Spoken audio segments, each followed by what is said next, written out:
What's a catch can and should I have one? Well, a catch can, if you look at the advertising, is really there to capture the oil that comes out of your crankcase ventilation so that it minimises the sludge in your engine. Okay, now there's truth to that, and there's fiction as well.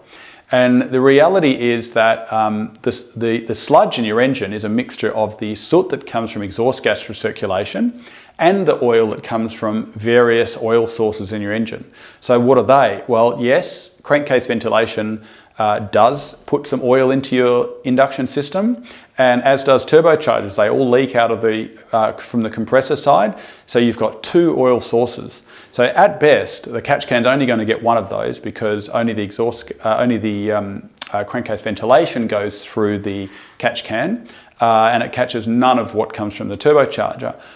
But the reality is, most people, or a lot of people, are stopping the soot coming into their intake. Therefore, there's no point in stopping the oil coming in as well, because there's no soot for it to mix with and cause sludge.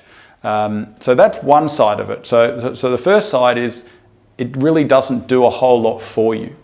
But that's not the problem, apart from wasting money. The problem is that a lot of installations are either poorly implemented, or the catch can is insufficiently sized for the amount of crankcase ventilation flow that it needs to deal with.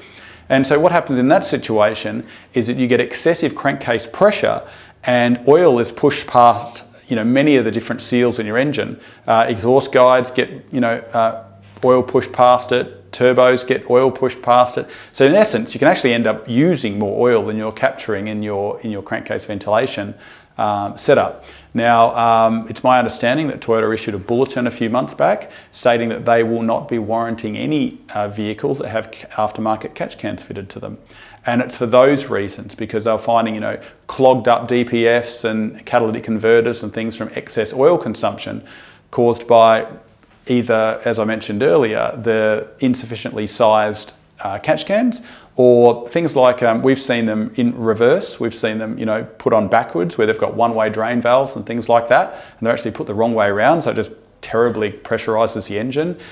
We've seen catch cans fitted, the source of ventilation is on one side of the engine, and then the catch cans fitted on the other side of the engine, so you've got very long plumbing, and the plumbing gets warm and they get kinks in them and all sorts of things. So there's a myriad of things, and it's our opinion that really it's not to help you anyway, so don't have one.